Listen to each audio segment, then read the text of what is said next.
Thank you for coming tonight's presentation on vaping. Don't be a fool, lose the JUUL. And Christine Johnson is here from Springfield, Mass. And she is the Assistant Director of Alcohol and Other Drug Education and Health Promotion at Springfield College. And she's been working in the health promotion and higher education for the last 10 years. She received her her BA from Middlebury College and her master's from Dartmouth, and she currently serves as the Region 1 State Coordinator for Bacchus Initiatives of NASPA. She also teaches wellness and controversial issues and health courses for the University of Southern Indiana, and she has presented on juuling and vaping at the New England College Health Association annual meeting, the Connecticut Tobacco and College Health Workshop, and to many other student and other college groups. So please help me welcome Christine to her first time on Nantucket in tonight's presentation. Thank you.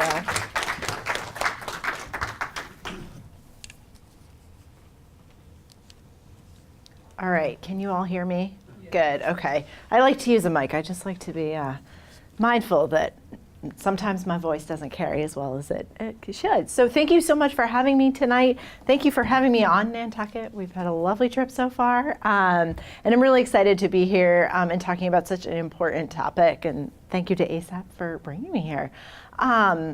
So I want to give some credit where credit is due, is that this is not all my work. I worked on this with a lot of colleagues that also work in higher ed across New England, and I also have the great pleasure at Springfield College of being the advisor and supervisor for our undergraduate peer education students. So those are students that work to educate their peers around lots of issues around health and well-being, and some of the materials tonight are actually credited to them. So I like to give credit where credit is due. So really just to get started, like Jennifer said, I live out in Western Mass. I have been working on this topic for about a year when we actually started to get some requests from local high schools for have the peer educators come out and do some work with our local high school students, and that's when my students were like, oh yeah, we need to do this, and then it sort of just took off. So we have an intimate group. Please feel free to ask questions because that's why I'm here. So hopefully we can do that. So just sort of kind of what we're gonna go over tonight. Hopefully you will learn different products, different terminology, the marketing strategies. This is awesome stuff, like scary but awesome. The potential risks, and then some prevention strategies. So jumping right in, I like to start with this. It's Oxford Dictionary's word of the year for 2014 was vape. And this just goes to show that this is 5 years ago. And that's really how new most of this is on the market. 5 years ago, JUUL was not even a thing. It is very, very, very new, and that is why there's still so many questions about it. But it was really just skyrocketing in the last 5 years. So some real basic definitions. An electronic cigarette, or e-cig, is any battery-operated device that's used to inhale a usually nicotine-containing vapor. And I actually hate the word vapor because it is not a vapor, it's an aerosol. And we won't get into the different science around that. But when we think of vapor, we think of like water vapor, and it just goes into the air and it disperses. But an aerosol, which is what's provided in these different devices, is actually gonna leave droplets on things. And so someone who is using a vape device, and we're still going to call them vape devices because that's the terminology, if you actually sit with them and you're wearing glasses, you will get little spots on your glasses. Or if you put a piece of fruit like an apple in front of you, you'll actually get a residue on that apple. So I don't love the term vapor because it's not really a water vapor. It's got all sorts of other different products in it. But digressing there. So vaping is to inhale that vapor through the mouth. ENDS is any electronic nicotine delivery system. And so a lot of times I'll use the word vape or e-cig or ENDS sort of interchangeably because those are all very similar products. And then e-juice or e-liquid is the solution that's vaporized within the device or aerosolized within the device. And those come in lots of different forms, and we'll take a look at those. And then a little bit more in-depth definitions. So a mod is any modification that a user has made to their device. Dripping is a process where the user actually takes that e-juice and they drip it right onto the heating element so that they get a bigger cloud and they can actually inhale more of that aerosol to get a better hit. Propylene glycol and vegetable glycerin, otherwise known as PG and VG, are basically the two bases that all the juices are made out of. And there's some differences between the two. The PG is thinner, it has less residue, it produces a better throat hit, which is basically that feeling in the back of your throat if you are using one of these vape devices. The VG is a little bit thicker, it has a little bit of a sweet taste, but folks who really are searching for that big vapor cloud, they really like VG. And most vape juices are a combination of the two, so like a 30-70 or a 60-40 mix. So they're not typically just one or the other. The JUUL, which is a brand name product, is mostly PG based in their juices. Any questions so far? Is one considered healthier than the other or more? No, they're just two different things, and most of the juices have both of them in there. It's just sort of user dependent, what the user likes. So in something like a JUUL, which like I said, we'll get into exactly what that is, you don't really have a choice in what you're doing, but someone who is a combustible cigarette smoker who really likes those big, big clouds of smoke, I don't know why, maybe for your YouTube video or something, is going to want a higher VG product, but somebody who really wants to taste the flavor that they're putting in is going to want a more PG-based product because it doesn't have any sweetness that's going to change the flavoring. So when you say aerosol, can you enlighten us? I think of an aerosol can, you know, the aerosol spray. What are you referring to? So an aerosol is basically particulates, so particle matter that's like suspended in the air versus a vapor, which is truly like when water turns into a gas. So it's teeny tiny little particulates that are suspended in the air versus truly turning into a gaseous form. Does that make sense? I think so. Sort of? Yeah. We can keep going on that later. Yes? Can you explain why someone would want to modify one? I guess if they're supposed to be effective at what they're doing anyway, why would you modify? Yeah, so there's, when we look at like what is on the market for products, like JUUL as a brand has about 3/4 of the market, but there's this small population of folks who are like really, really into vaping. And they like to buy devices and modify them and like make them better. And so it's not a huge population of folks that's doing that, especially when we're looking at young people. Most of those folks are using whatever's on the market, but there are certainly more older, more experienced vapors are going to be looking at how they could do it differently. And when we look at the marketing, like YouTube is huge on this, so that doing something that's different and new is going to get you YouTube views. Right. All right, so how do they work? All vape devices, whether it's an older version e-cig or a JUUL or some of the new JUUL alternatives, they work, they have the same 3 parts. So one of those is a rechargeable lithium-ion battery, which is just like the one in your phone. One is a vaporization chamber, and the third is the cartridge. The cartridge is what holds the e-juice. So that's either going to be a replaceable cartridge or a refillable cartridge. A refillable cartridge is something where you actually buy the juice and like squeeze it into the cartridge, and a replaceable cartridge is going to be on the JUUL. And don't worry, I have like show and tell and all sorts of stuff for you. Basically the battery, when it's turned on, or in some devices when you just inhale on it, is going to activate the heating device, and the heating device is going to heat up that liquid and aerosolize it so that you can breathe it in. Okay, and this is an assortment of different devices. So down here, we have the first generation disposable e-cigarette designed to look just like a combustible cigarette. And if you look at like old ads, these were really probably more likely to have been designed for adult combustible users. Then you go into your medium tank devices, and your medium tank devices are gonna look more like pens or things like that. Then you have your large size tank devices, and these are you're probably not very familiar with. These are pretty big, and this is where folks are gonna make modifications, that they're gonna take them apart, and they hold a lot of juice, but they're also not very easy to conceal. Right, so that's the difference between me trying to like hide my clicker in my pocket and me trying to hide this microphone in my pocket. That you're not going to see a lot of these among our young people because they're not very easy to like stick in your pocket or your book bag. You have e-cigars, e-pipes, and then really where we're going to focus a lot of our time is in this rechargeable e-cigarette. This is the newer version that came out in the last couple of years, and this is what JUUL has really done for the market. So this is the JUUL.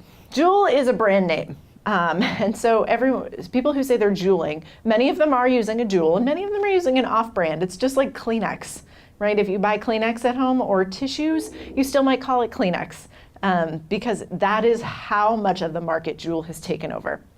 So JUUL is what's considered a closed system. And a closed system is one in which you're not refilling the cartridge with e-juice. You're actually buying little pods that clip right into the JUUL product. And so it was originally designed that you had to buy JUUL pods for the JUUL product. And now there's manufacturers that make like compatible with JUUL pods. But that's what that means, that you're not refilling it. It's similar in shape to a thumb or a flash drive, and it charges using a USB port. And so when these first came out, this was where parents and teachers and people were like, oh, it's just a flash drive. I have a 14 and a 16-year-old at home, and my 16-year-old literally was like, it's my flash drive. And I was like, do you know what I do for work? It says JUUL on it. I'm like, it is not your flash drive. Also, you've not done a homework assignment in 6 months. You're not starting now, right? Like, so I knew what it was, but a lot of folks didn't. And they were very easy to conceal, to hide, to bring to school, to bring home, and people just didn't know what they were. They were also very modern looking and very like young and hip. And I work mostly with college students, and my college students are like, oh, we saw like somebody over the age of 30 with a JUUL, and we were like, whoa, that's weird, right? Because they're supposed to be like very young and very hip devices. The juice is contained in a replaceable pod, and it comes in a number of flavors, and the vast majority of these flavors are 5% nicotine by volume. 5% nicotine by volume is an atrociously high amount of nicotine. This was brand new to the market. Other juice makers were like, whoa, 5% nicotine, that's a lot. That is the same amount of nicotine as in an entire pack of combustible cigarettes. So one tiny little JUUL pod. And one pod is about 200 hits. So a hit is when somebody takes, this is not a JUUL, this is my clicker, but they actually put their mouth on it and they inhale. So we say about 200 because folks inhale differently. Some folks inhale deeper, some folks only take a little bit of a hit, but that's about how many hits you would get out of a pod. The first question that I always get asked is, how long does a JUUL pod last? And I have to say it depends, because one person might be taking 10 hits a day and another person might be taking 50 hits a day. So one JUUL pod is gonna last one person, 2 weeks, and I have students that are going through, a JUUL pod every day or every couple of days. A starter system, and this is sort of national data. It costs about $50 if you go on JUUL.com, and the replacement pods run $4 for $16. In California, they're running way more than that because of taxes and things like that. And there's a huge now black market for all these products. If you go on eBay or Alibaba, you can buy all of this stuff. And when Massachusetts raised the minimum age to purchase to 21, it made them this much harder to get. I had a student tell me yesterday that alcohol is easier to get than paper on our college campus, so they can't be that hard to get. But there's a huge black market, so students are like selling them to other students instead of, 4 for $16, it's 4 for $20, and so they're pocketing the rest of that money. So questions on that? Comment, that's insane. Yeah, right. If you also think about how much a pack of cigarettes costs in Massachusetts, if one JUUL pod has the same nicotine as a pack of cigarettes, 4 for $16 is like a great deal, right? Because a pack of cigarettes is going to run $10 plus.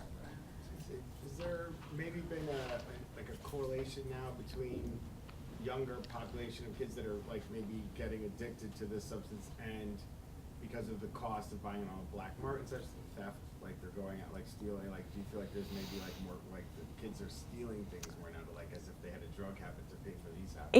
I haven't seen that or heard that data yet, but it wouldn't surprise me. Certainly, they're not going to steal these, but stealing other things for sure. Did they change the law about selling the flavored pods? Yeah, we're going to get to all of that. Okay. Yep, we absolutely are going to get to all that. Because that doesn't seem to have happened. No. And so these are just, because JUUL has had so much of the market share, these are just a small handful of the products that have come onto the market that are sort of the JUUL competitors. These are now all using nicotine strengths just like JUUL. So some of you may remember the old like Jenny McCarthy blue cigarette ads. Those were nowhere near the strength of a JUUL pod. And those were really probably more likely to be designed for an adult smoker. But the Candy Pens Ruby is very popular. We've seen the drop on our campus a lot as well. So if you're seeing things that look a little bit different, right, the drop, that was a great design because now parents and teachers are also thinking like, oh, I know what a JUUL looks like. Well, do you know what that one looks like? Right, so these companies are starting to get smart. So what do we know about the risks? Right? And basically the question, is it bad for you? And so first, starting out, there's huge challenges in the research. While JUUL has the biggest market share, there are over 460 different ends on the market, and this was as of last fall, and over 7,500 different flavoring components. So the research hasn't been done on all of those. So we just know that that's a challenge. They're relatively new, so the long-term health data is just not there. You can't have long-term data in 5 years. We know with combustible cigarettes that some of the health effects take years, even decades to show up. Some ends that have been marketed as containing 0% nicotine have been found to contain nicotine, and that's really problematic because people are thinking, oh, I'm not putting nicotine in my body, and they really are. And we also know that nicotine dependence has primarily been studied in adults and not in young people. So the research is getting better on that, but these are just some challenges to be aware of as we start looking at this. So is it vapor? And the answer to that is no. CDC has this great picture of all the different things that are in that vapor. When I think of vapor, I think of like water vapor, like steam, right? You take a shower, you steam up your bathroom, that's a vapor. This is aerosol. So in that vapor, in that aerosol, you're getting nicotine. You're getting ultrafine particles. The problem with those ultrafine particles is they get really deep in your lungs. So they're getting into spots in your lungs that other things can't get into. The flavorings, and we'll talk about those a little bit as the problematic components that they are. There's volatile organic compounds. There's known carcinogens. So known things that cause cancer. There's heavy metals, and there's potential for other pharmacologically active substances. So there has actually been aerosol that has been found to contain Cialis, which is an erectile dysfunction medication. So when we don't know what's in these e-juices, we really don't know what's in these e-juices. Even just the PG and the VG bases, there was one study done where they asked folks to vape just PG or just VG for 2 weeks. And after 2 weeks, those individuals had a coating of PG and VG on their lungs. It took 2 weeks. They had no flavorings, they had no nicotine, they had none of this other stuff. It was just the base component. So we know that even those could potentially have an impact on your respiratory system. I have a Yes. This is probably dumb, but does the FDA have anything to say about the e-juices yet? They're We're- not regulated in any way. We're getting there. Okay. Yeah, not as much as we would like. I got really lucky though, because every other time I've given this presentation, something has changed while I was traveling to the site, and I didn't hear anything today, so I'm feeling really good that my information is actually accurate and up to date. But maybe tonight when I get home, right?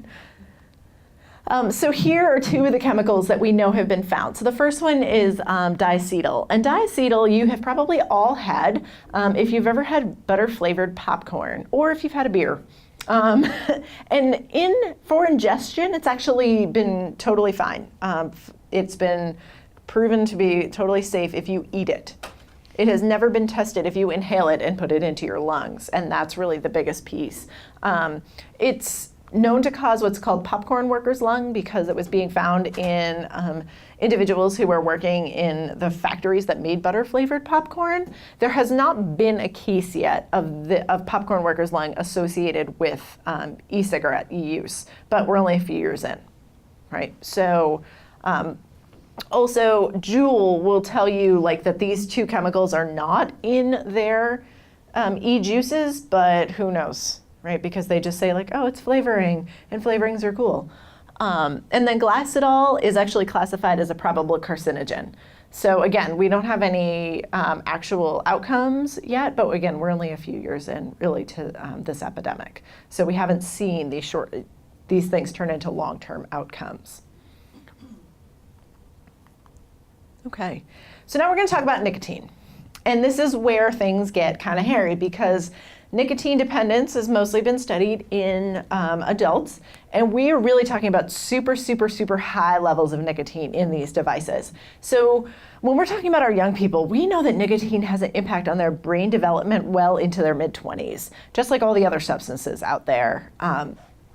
And so those negative impacts includes deficits in attention and cognition, deficits in their working memory, and this one scares me because I work with college students, and you've probably also heard about the mental health crisis among college students, is that there is now potentially being really investigated a causal relationship between nicotine and mood disorders as anxiety and depression. So that nicotine is actually causing those mood disorders. It's no longer a correlative relationship where like they're popping up in folks who use nicotine, but that nicotine is actually causing them. So that's really scary when we think about the students on my campus and other campuses and just how many of them are experiencing anxiety and depression.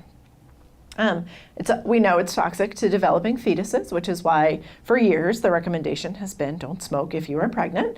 It can have a detrimental effect on cardiovascular function. And this is the nicotine itself, not the byproducts of smoking combustible cigarettes. So we know that nicotine is a vasoconstrictor, so it'll tighten up your arteries, right?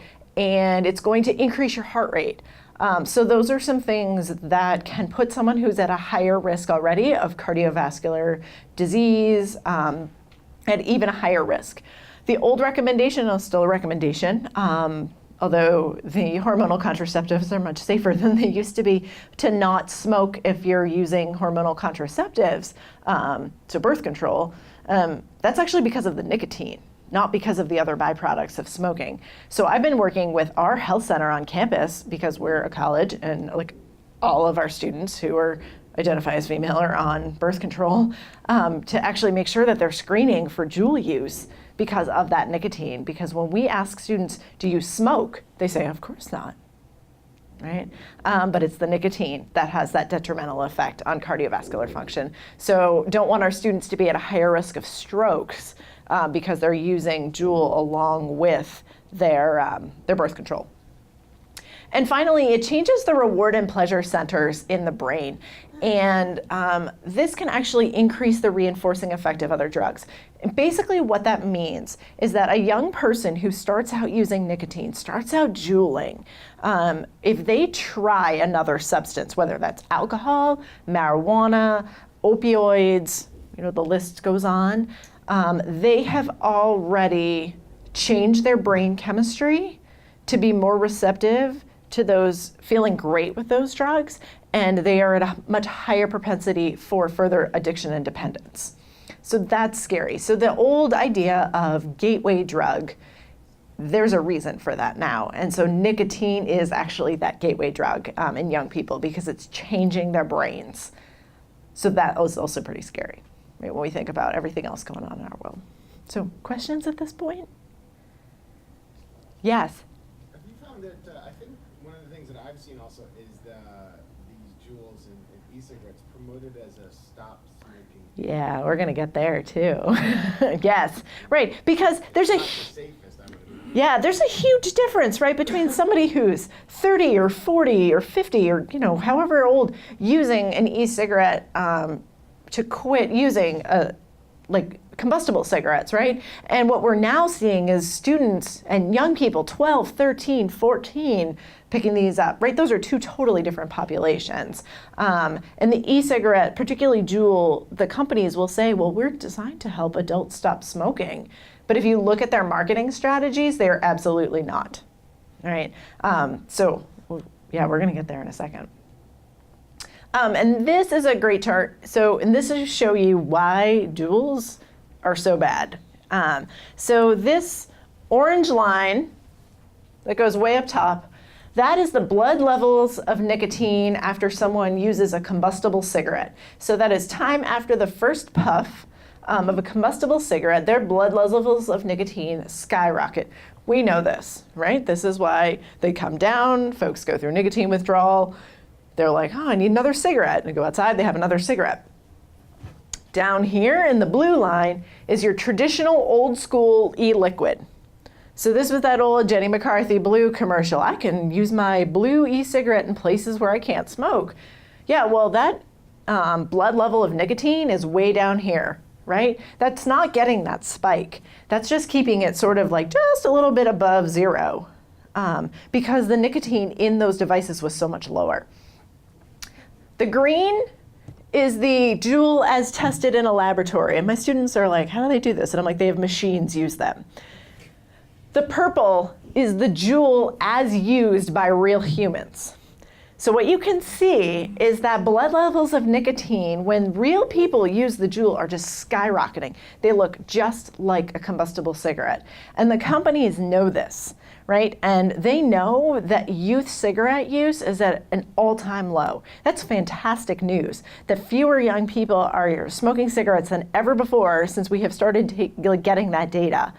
And they know that if they didn't do something, they'd be out of business, right? So they figured out a way to get a whole new generation of folks addicted to nicotine, right? Because they made it cool again. And so we talk about dependency a little bit. Blood levels, it causes physiological changes. Early exposure to nicotine increases the severity of future nicotine dependence. And that old idea that you had to smoke 100 cigarettes before you were considered a smoker is no longer true for young people. Young folks can develop nicotine dependency long before they have used 100 cigarettes. And for JUUL pods, that would be 5 JUUL pods. That is nothing. Right, like that's so low in the number of JUUL pods that young folks are using that would be considered someone who has achieved smoker status. So when we ask teenagers, and this is information from Monitoring the Future, which is a data source that asks 8th, 10th, and 12th graders about their substance use and a variety of other things, and has been doing so for really decades. They asked teenagers, what's in your e-cigarette? If you use an e-cigarette, what's in there? And 66% of teenagers said, just flavoring. I'm just doing it because it's good flavor and it's fun. And we know that like 99% of e-cigarettes use nicotine. So students don't even know what they are vaping. 13.7% were, quite honest, they were like, I don't know. 13.2% knew that there was nicotine in the vape that they were using. And the 6% that knew there was marijuana in there, that's a totally different topic. But you can actually put cannabis in some of the vape devices. There's some there's some quirks with that because they vaporize at different temperatures. And so most folks will actually have a vape for cannabis and a vape for nicotine, or vice versa. But it's not something where you see a lot of cannabis in nicotine vapes, but it does happen. But when we think about this, like 2/3 of young people said they were doing flavoring, and 14%, so 80% really of young folks have no idea what they're doing, which is not a surprise because my 16 and 14-year-olds have no idea what they're doing 100% of the time, right? I'm like, they can't empty the dishwasher. They certainly don't know what's in their vape device. So before we sort of transition to this marketing and how they are attracting young people, there are other questions? Okay. So JUUL got introduced into the market in 2015. As of November, and I can't get any data more recent than that, I've been trying, JUUL had over 76% of the market share and was worth about $15 billion. Those are some smart folks in 3 years to create a company that is worth over $15 billion. And yes? Sorry, I heard that the cigarette companies actually own JUUL.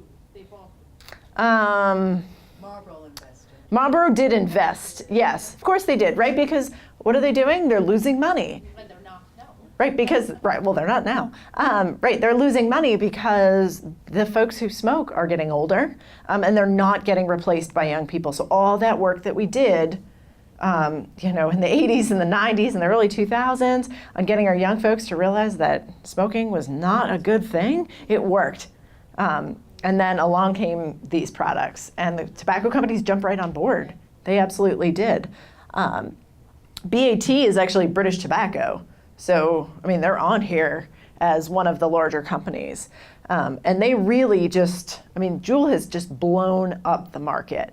So that means all the other traditional e-cigarette companies are actually getting less of the market share. And those are the ones with the lower nicotine products. I have a question. Yes. What's the breakdown of the age demographic for that makes up that 15 billion in sales? Oh, Is it mostly adults or is it no. college and younger? It's college and younger. Only about I think it's just under 5% of folks over the age of 25 have actually used an e-cigarette. It's 25 it's and all 25 and under. Yep. My college students, even like the students who are older in college, they're kind of like, this is like sort of going into the middle schools and high schools, and it's like not even cool enough for my college students anymore, because it's going so young. Yeah. But to take a look, these are not ads that are targeted to adults. Right? JUUL will tell you, these are all JUUL ads. JUUL will tell you that every single person in these ads is over the age of 18, because when these were published, that was the age. So JUUL has changed that age to buy online. But in most states, the age to purchase tobacco and nicotine products is still 18. And JUUL will tell you that every single one of these models that's in their ads is over the age of 18, which I believe. They're probably 18 in like 4 days. But they are over the age of 18, so they're like, we're totally legal, right? But no adult who is trying to think about quitting smoking is actually going to be looking at these ads and be like, that's a product for me, right? So these are all how they were actually advertising. So we have JUUL launch parties, right? And most of their advertising, you didn't see a lot of print advertising or things like that. They are going where they know the young people are. This was all Instagram based. This was all social media based.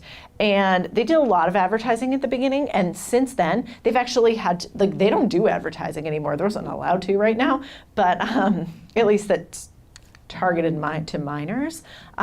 But they don't need to do advertising now because the users are advertising their product for them. If you go on YouTube, you can see thousands of videos of people using JUULs and other e-cigarettes and making it look cool. There are skins that you can buy to personalize your JUUL, which is sort of like buying a phone case, right? To like make your phone look cute. and personalized. And so there's this whole other market that is doing all of the advertising for them. They don't need to do any advertising to young people because the young people are doing it themselves. And they are going where they are, right? Like they're on their phones. So I'm going into the middle school tomorrow. And so I did a little research, and middle schoolers are on their phone 6 to 9 hours a day. And so that's a lot. When you think about how long they're in school and how long they're sleeping or should be sleeping.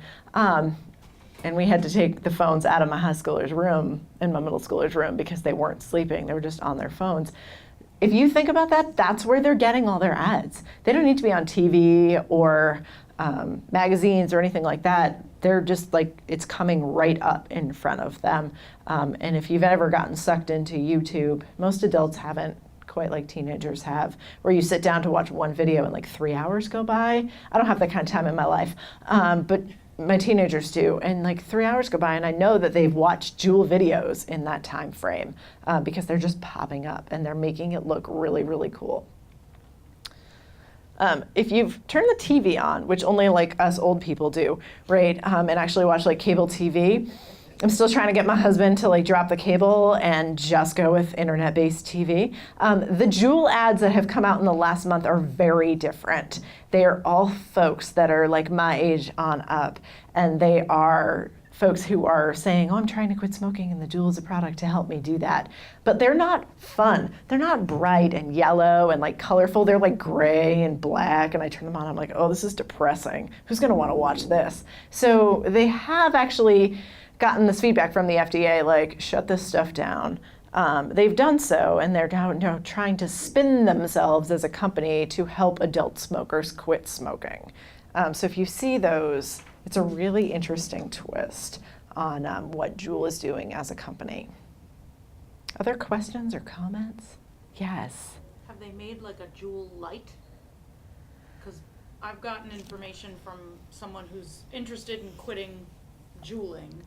He's come from smoking regular cigarettes to e-cigarettes, but he says one of the problems is it's the concentration is so high of the nicotine that there's no cutting down. Yes, so JUUL has not, well, I take that back. JUUL has, they do have some pods that are 3% nicotine, which is still high, but better than the 5%. Those are like tobacco flavored, right? So most people don't use tobacco flavored JUUL pods, and so they were very smart in their targeting of that. They were like, well, we released lower nicotine content JUUL pods, but nobody's buying them, right? Because nobody bought your tobacco flavored nicotine pods anyway. So honestly, the best advice for somebody who's trying to actually use an e-cigarette to cut down is to go to a more traditional product where they can actually buy the juice themselves and fill it, because you can actually buy much lower concentration nicotine juices. And so to basically switch products to something else, it's a little bit of a cost at the beginning, but then over time, certainly a savings.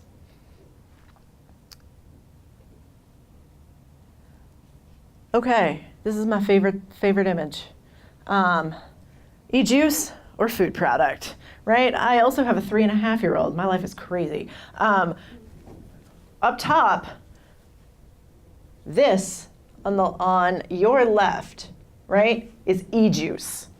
This on the right is what I give my toddler, okay? So this is what is available in vape stores. These are not necessarily things that you're gonna find at your local convenience store or things like that, but this is out in vape stores. Down here, this is e-liquid, this is whipped cream, all right?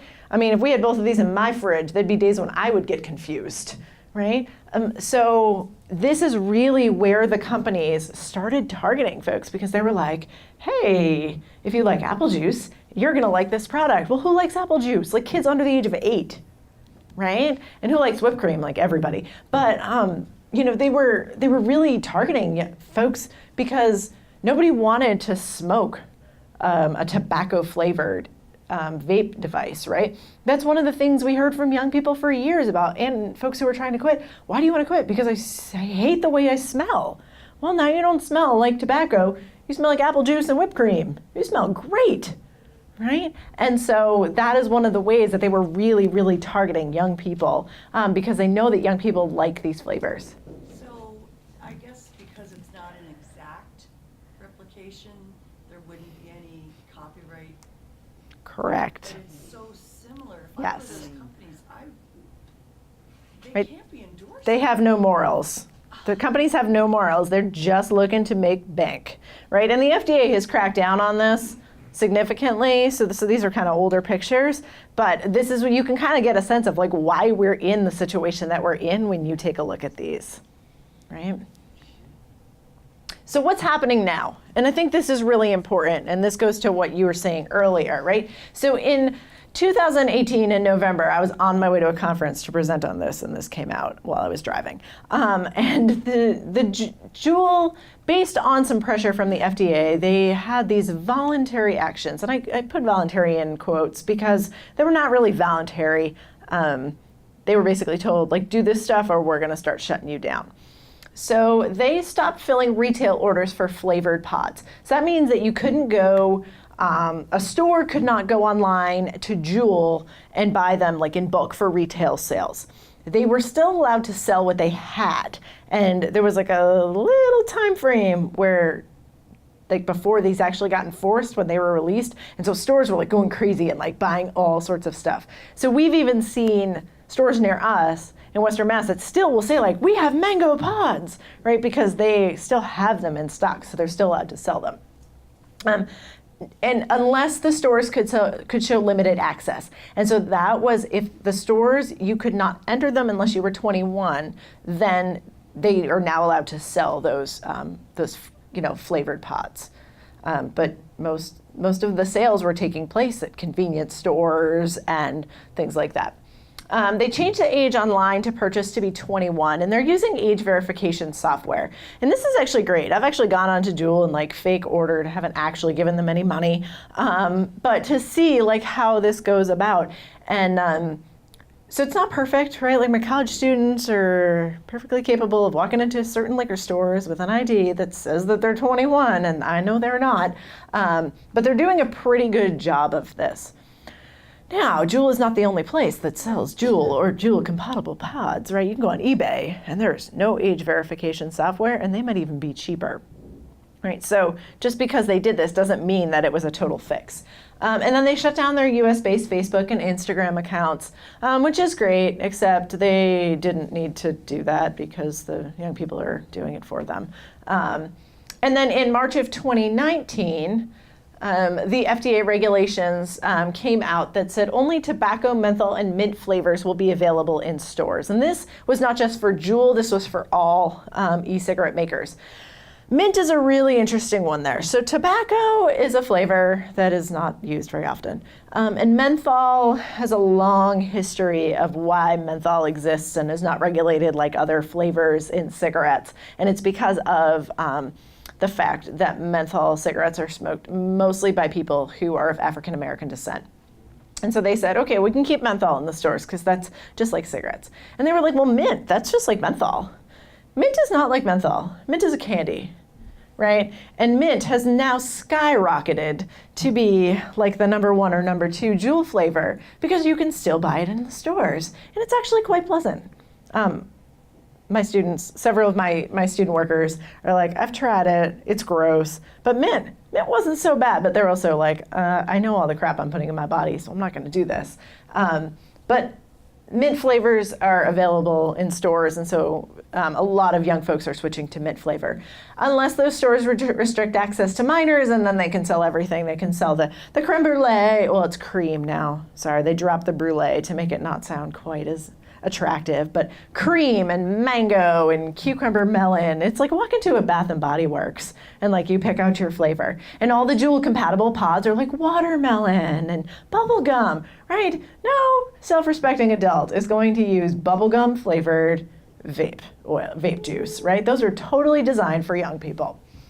And then they're currently in the public comment period, actually, at the FDA regulations. So if this is something that makes you angry, you can go online and tell them to make these regulations stronger. We don't know where this is going to go because this administration is not like super cracking down on JUULs and vapes, and I don't even know who's in charge of the FDA today because it changes a lot, just like everything else right now. But this is sort of just where we are. They did have to put these nice products, or the warning, this product contains nicotine. We all know that that makes a huge difference, right, to tell people that there's nicotine in their products. But maybe it will at least encourage some of our young people to know what they're using if they get them with the actual label on them. I have a question. Yes. I know like with regular traditional cigarettes, the warning on the label is like, this may cause cancer and so Mhm. forth. And I feel like where JUUL is gonna go, or at least the warning label is, as soon as we get more data that shows what it does to people, I'm guessing they would have to add that to their label. Yeah, With because some prodding. yeah, we just don't know what it's going to do, right? So the only thing that we know is that it contains nicotine, and nicotine can be addictive. If it causes cancer, then eventually, right? But we're talking decades from now that we might be finding this stuff out. These products will probably be long gone, and we'll be looking at something new that's like, fancier and hipper in 20 years, right? So quickly, what do we know about who's vaping? And this will, I think, get to your point too. Youth are much more likely to use ends than adults. And to our credit, for a lot of work that's been going on, that young people are not smoking. So now ends are actually the most popular form of tobacco product among youth. So bypass cigarettes by far. And then if you're just looking at some breakdown, youth increases with age, which I don't think is surprising to anyone, right? Like more 18-year-olds use e-cigarettes than 14-year-olds. It's more common among individuals who identify as white or Hispanic and males, and the vast majority are using those flavored products. So this data, some of it's from the CDC and some of it's from this really great Surgeon General's report, but the Surgeon General's report is published in 2016, and so that's out of date already. But this was the data here, is that about 21% of high school students reported using e-cigarettes in the last month, and about 5% of middle school students. Some of these numbers might seem really low to you. I live in a community where our high school principal will tell you 60% of our high school students are juuling, and it may really have been with how this question was asked. Because if they don't use the product name JUUL, young folks don't even know that JUUL is an e-cigarette. So we've had to work with some of the college surveys to actually put those brand names in there. And as soon as they start asking JUUL, we're going to have to start adding some of those other brand names. So if these numbers seem low to you, it's probably the way that the question was asked. Also, this data is about 3 or 4 years old. We can't get new data faster. It takes time. But that's a lot. Right? Even if this old data is accurate, that's 1 in 5. That's a lot of students using these devices. I know in East Longmeadow, where I live, there are no doors on the bathrooms anymore because it's not the bathroom, it's the JUUL room. And they actually took the bathroom doors down because it was so disgusting. That's all that was going on in there. In some of the other community, there's a community in Western Mass, when I presented at another community forum in Western Mass, that actually said they had so much problem with folks putting cannabis oil in their JUUL that they were able to get through their school committee to regulate JUULs as a drug delivery device. And so it was an immediate suspension at the high school, well, I guess at the middle school level too, for students caught with JUULs, because some of them had nicotine in them and some of them had cannabis in them. So they just kind of were like, you get a 5-day suspension no matter what. And they had done a lot of policy stuff, so you could take that down. Most of it was served in school. You could do some community service and reduce your sentence. But they were really cracking down because of how many young people were using. And if you look at over time, it's gone up 80% among high school students and 50% among middle school students just in the years between 2017 and 2018. So just totally out of control.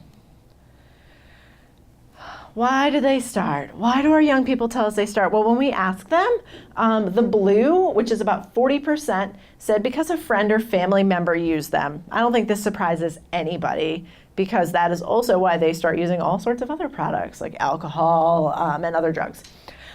The red is what's concerning. The red is about 30%, and it says the availability of flavors like mint, candy, fruit, or chocolate. Note that mint is that first one on that list. So they are using these because of those desirable flavors. So I think that is really where a lot of the push is going to be on the FDA, is to get those flavors out of the stores and out of the hands, or the ability to get into the hands of young people, because that would really, I think, make a huge difference. 17% say because they're less harmful, and about 13% gave a different reason. But they're getting them because their friends are using them and because they think, like, I'm just vaping bubblegum flavor. Like, what could be the problem here? Because we know that they don't know what's in their device. That's really what the problem is.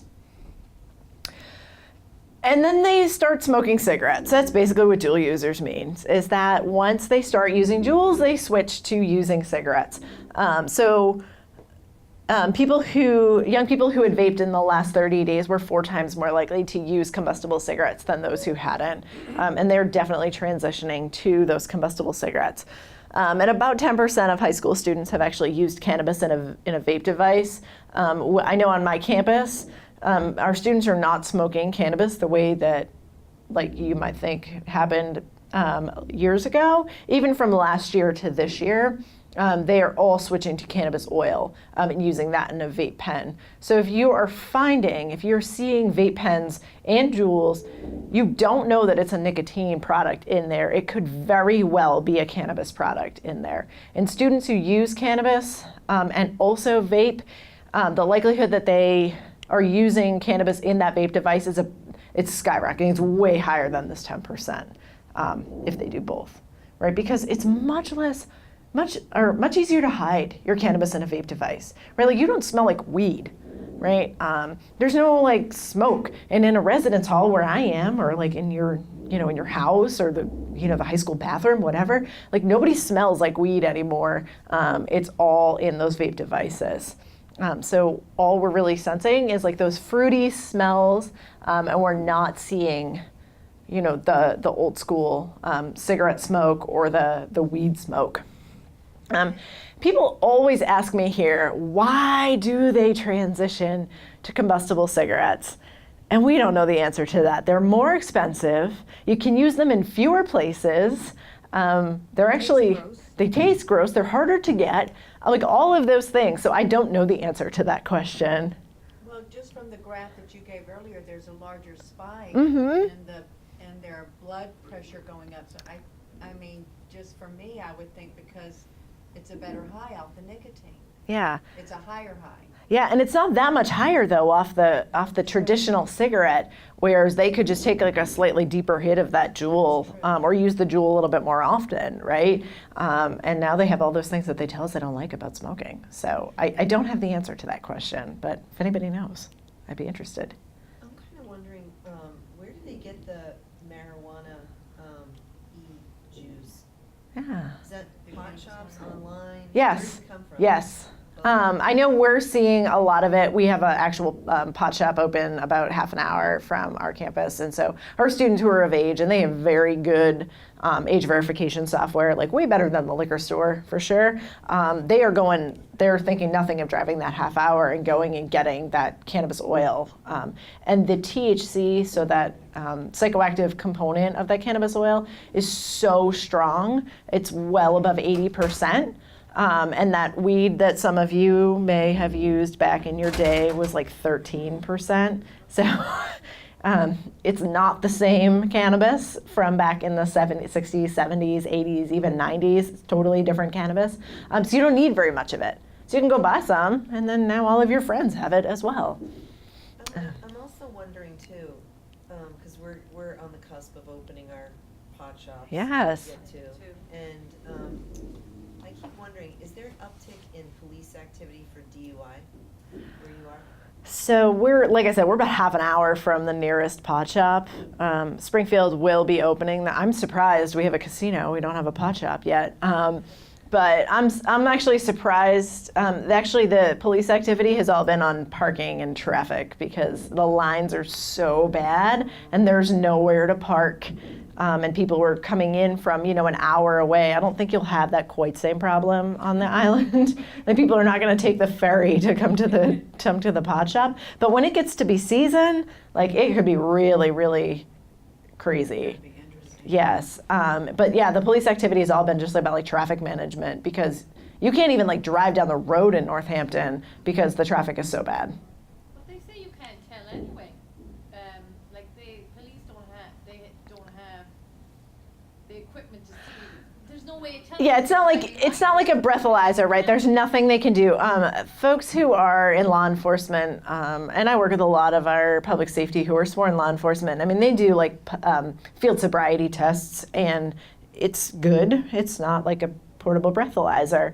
But if you look at the data out of Colorado, which I think has some of the best data, they have seen their rates of driving under the influence with cannabis just absolutely skyrocket. So, I mean, it's coming. Whether or not it's here, folks will certainly be doing it for sure. And Springfield has some of the worst intersections in the state of Massachusetts, so I don't know how we'll tell the difference, honestly, because they can't drive anyway. I don't think marijuana is going to help. But yeah, we're seeing them all switch. And they can become dual users. They don't drop the JUUL and just pick up cigarettes. They actually use the JUUL where they can use the JUUL, like in buildings and restaurants and for older folks bars and things like that, or in their house. And then they're smoking cigarettes in places where they can smoke cigarettes, which is basically just outside.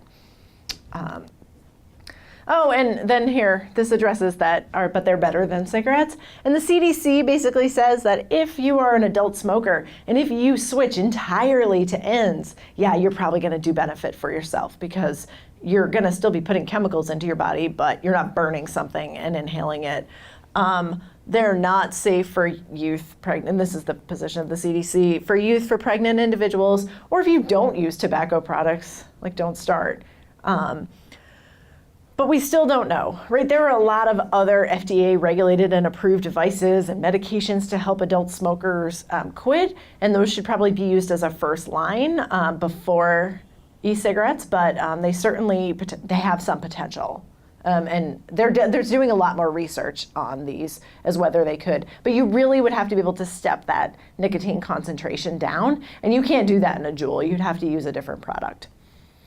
So this is basically the end, which I did really good on time.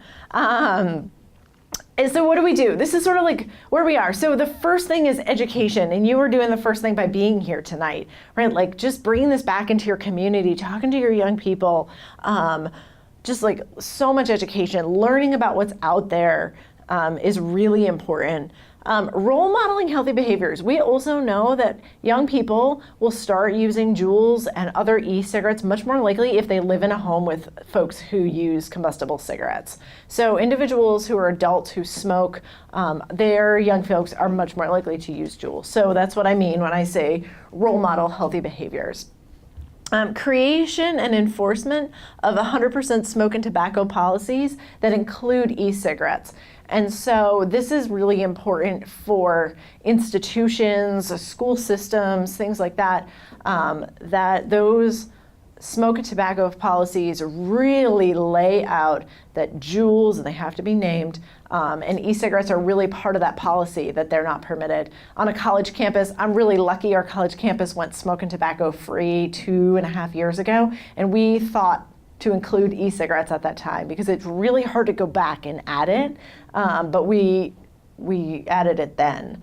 And also, you can't use these inside a lot of places, but it's really easy to hide. But making sure that our smoke and indoor air policies also include e-cigarettes. I was living out in the Midwest until about 5 years ago, and first of all, you could still smoke indoors in some places, and that was really weird to me. But that's when e-cigarettes burst onto the market, and we go somewhere and we'd be like, wow, there's no cloud of smoke in here, this is awesome. And then there'd be this plume of sweet smelling vapor. And I was like, there's something going on here. Because folks were bringing them inside because they weren't regulated. And actually the airlines were the first place that they were really well regulated, that you can't use them on airplanes. I think it's really important that we update our screening questions to include e-cigarettes for anybody who's doing any sort of healthcare, mental health counseling. I do motivational interviewing with students, and I ask them, do you drink? What do you drink? Do you use cannabis? Do you use other drugs? Do you smoke? No, never. Have you ever smoked? No, never, right? So are healthcare providers. Do you smoke? I get asked that when I go to the doctor. Nobody has ever asked me if I JUUL or if I vape, right? And so they don't know. We're not getting this information. And this could be really clinically relevant for mental health or for physical health, that we just don't know what folks are taking into their bodies, especially for young people if they're not being asked. So I think that's really important. And then offering our cessation resources, and anybody who's doing mental health or addiction to be aware that you're going to have comorbidities here, and people aren't even going to tell you if you don't ask them JUUL specifically. Just asking vape doesn't even work, or e-cigarette, because the young folks don't associate those two. And so updating all of our cessation resources, those services that we provide, to include those vape devices. I've worked on campus with several students that have come to me for an alcohol violation, and when we get through all the alcohol, through all the cannabis, through, have you ever used cocaine? Have you ever used opioids? Do you smoke? No. Do you JUUL? Oh, every day. And I'm like, cool, okay, tell me more about that. Oh, I want to quit, but I don't know how. And now my alcohol violation case is turning into what's basically a smoking cessation counseling session, working with students on quitting JUUL, because a lot of my college students are at that point where they're like, I figured something out and this isn't working. But they started late. The students who were in my college started when they got to college, because they've only been with me, for the last 2, 3, 4 years. I'm going to start to get students, and that's really how I got into this work. I'm going to start to get students that have been JUULing for, 4, 5, 6 years and are much more dependent than the students that I see now. So this is just some places to start. We don't have a lot of great information like we do for smoking cessation, but knowing that nicotine dependency is real, and that folks are going to have physical withdrawal, and then the psychological component, the sharing of devices, right? My students get really grossed out with like flu and cold season, and they're like, why are you passing around a JUUL? Like, you're just giving each other your germs. But they do. So, just thinking about all of these things, but really just starting by education and talking to, the young folks in your lives, and kind of figuring out what they're using and why and how you can help them, and knowing your resources. So at that is where my presentation ends. I'm more than happy to answer any questions, whether that is, publicly for a couple of minutes, or being respectful of your time. Certainly, if you want to chat with me privately, I'm more than happy to do that. But thank you so much for all coming tonight.